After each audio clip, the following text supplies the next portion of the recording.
Right, hello everybody, and yes, welcome to another edition of Pottyboy Plays with your host Pottyboy. Now, something a little bit different this time around. I'm playing a Japanese import game. This is, of course, Super Back to the Future 2 for the Super Famicom. This is probably, without doubt, probably the best Back to the Future game ever made. And unfortunately, this game did not receive a release outside of Japan. It was only in Japan, unfortunately, which is a bit of a shame. Well, we should get into see. Well, we should see basically what made this game so good. Well, first off at the bat, it has got a proper rendition of the Back to the Future theme, and it's done brilliantly on this. It's done superbly well in this game. It is absolutely it's a really incredible version. But anyway, let's see what the Japs did with Back to the Future 2. You can see there's Marty and his girlfriend. For some reason her name escapes me. I'm killing myself. There's Doc. I love the Back to the Future films. So I grew up watching these films as a kid, and it's just yeah, they are incredible films. Every single one of them. Yeah, the first one's great. The second one's really good. I like the third one as well, the Wild West one as well. That was really good fun. So many. I've got so many fond memories of watching Back to the Future as a kid on their video. Oh my, yeah. Such a great trilogy of films. One of the best film trilogies ever made, I think.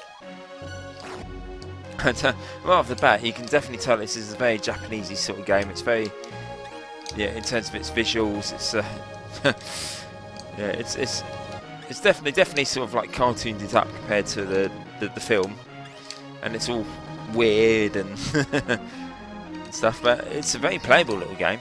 I think maybe perhaps my only real gripe with this game is there's quite a bit of slowdown, which is unfortunately is pretty common with a lot of Super Nintendo titles or Super Famicom.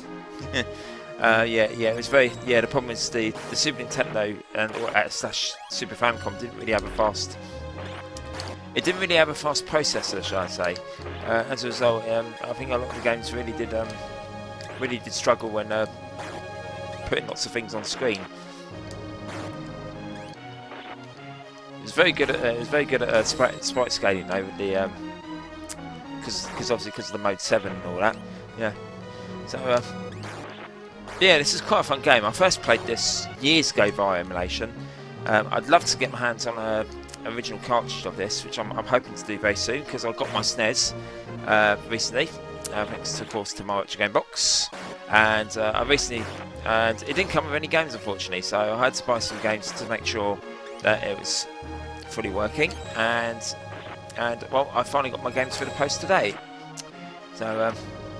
I managed to pick up SimCity, the Addams Family, Pugsy's Scavenger Hunt, which is not a terribly great game, I'm going to be honest with you.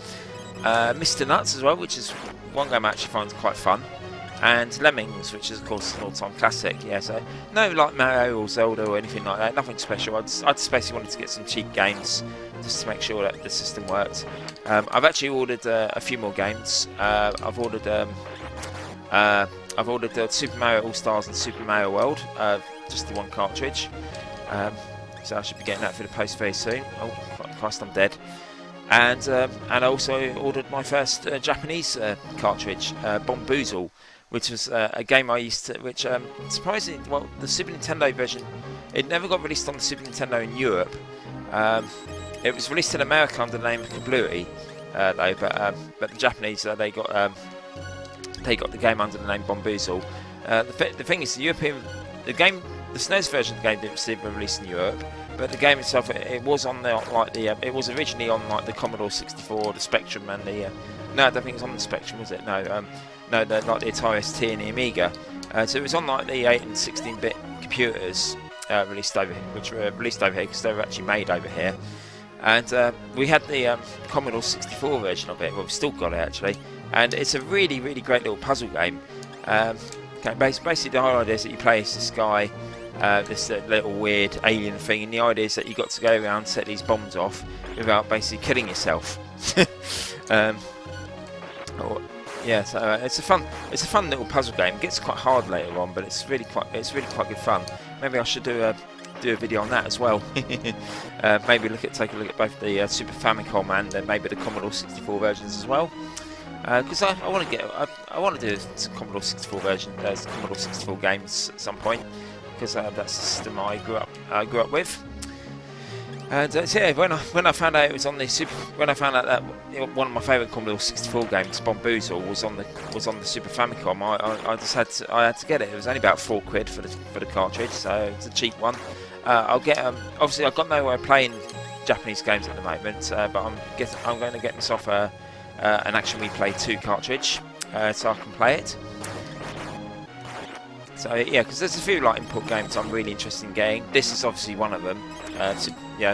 Super Back to the Future 2. I mean, it's a great game. I love Back to the Future as well, so yeah, I want to get it. There's also I just died again. I'm rubbish tonight. There's a few other cartridges I want to get as well. There's a Godzilla Daikaiju Kessen, whatever it's called. Which is basically the Godzilla one-on-one beat 'em up. Just because I like Godzilla. There's also, believe it or not, a Super Famicom game based on the popular manga Gon as well, which you'll probably remember Gon from his appearance in Tekken 3. He's the little dinosaur guy. Yeah, he had a game on the Super Famicom as well, and I've seen that. It looks quite fun. Very faithful to the manga as well, and and of course there's a few other like. Yeah, so I'm not just going to get a Super Famicom games. There's a few.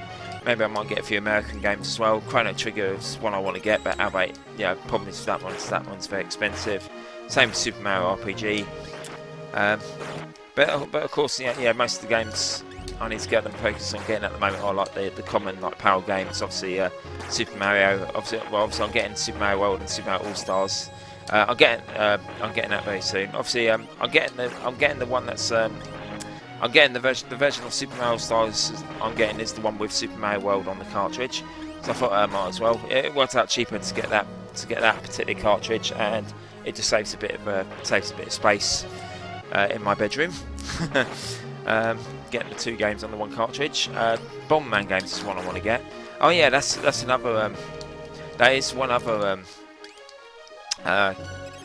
Super Famicom cartridge I want to get, because I'm pretty sure most of you know how much of a fan I am with these games. I want to get Puzzle Bobble as well, but that one I'm actually going to wait to get a box complete copy of, because you just know how much. Well, you all know how much I love that game. So if you've seen my review of Buster Me 4 on the PlayStation, you would know it. Well, you would know that already. So.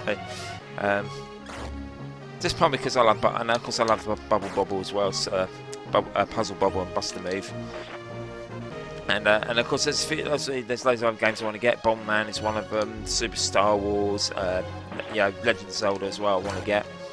There's a lot of ones, a lot of games I want to get for the Super Nintendo. Mega Man is definitely one of them, because that's the thing. There's so many great games for the Super NES. There really is. Oh, bugger. Just died there. Yeah, so many great games I want to get for it. So, but obviously I don't want to go mad, especially as I'm going to be on holiday in a couple of weeks' time. Well, in about a week's time I'm going to be off a week on holiday, and then another 3 weeks and then 3 weeks after that I'm off on another holiday. So for 2 weeks. So obviously I can't go mad just yet, and of course I'll be I want to save a few games to get in like my retro game box and stuff, because obviously I don't want to end up buying all the games. So yeah, so I've just got a couple of games to start me off now, and likewise I just felt like doing a review of Super Back to the Future 2 because it's a game I really want to get. Just probably because it's a good game.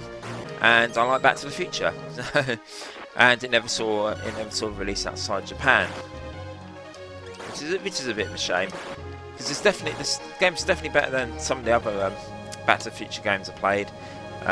Obviously, I don't think I've actually really played any of the NES ones, but I know they're terrible. I know the Angry Video Game Nerds has covered them. Number 3 is one I used to have on the Mega Drive. That was alright, but it wasn't brilliant.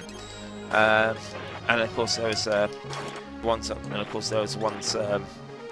on the Commodore 64, Spectrum, the Amstrad as well, I think, and there was Back to the Future 2 on the once again all the 8-bit and 16-bit computers, and also on the Master System as well.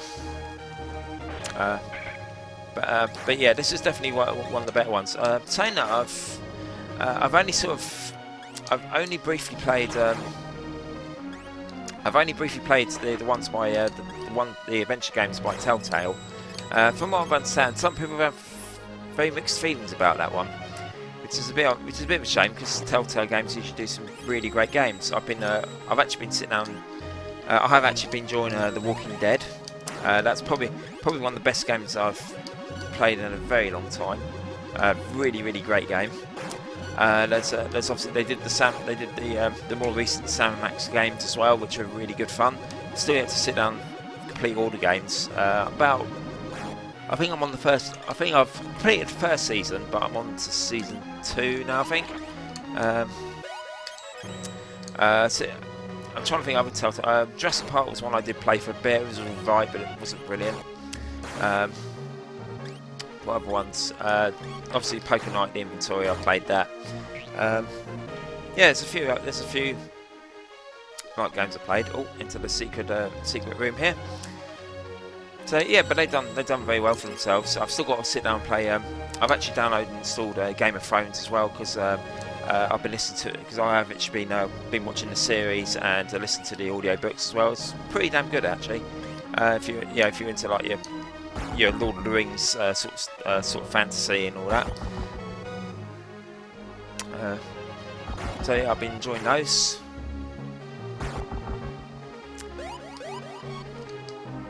I've gone silent now, and I've run out of things to say, as usual. So yeah, so there's a few. There's obviously I've still got to play those.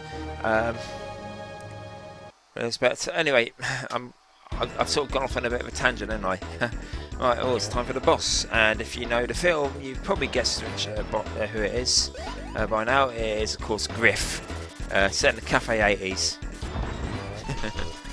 I think the idea is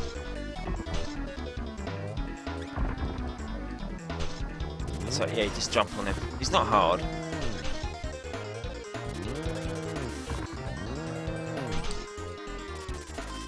Come on, they've done a very good job of making him look really Japanese. And I think I defeated him. Yay!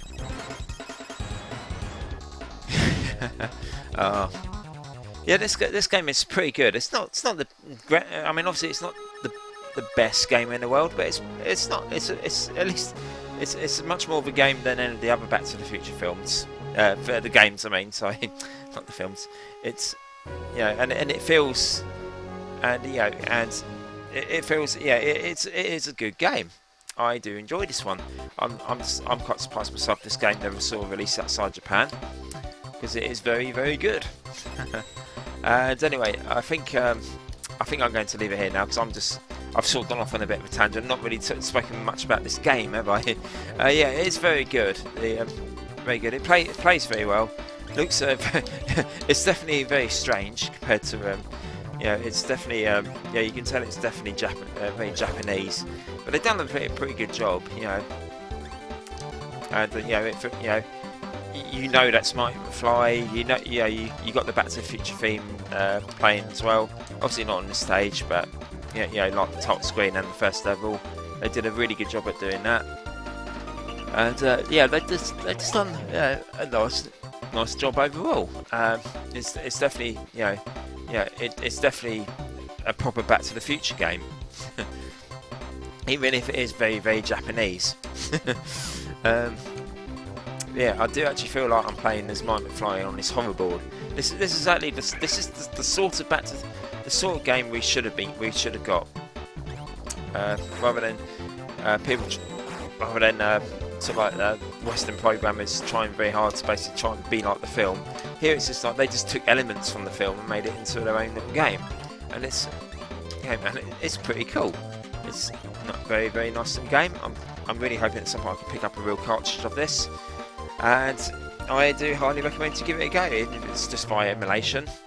It's a really fun little game. I'm going to leave it here now.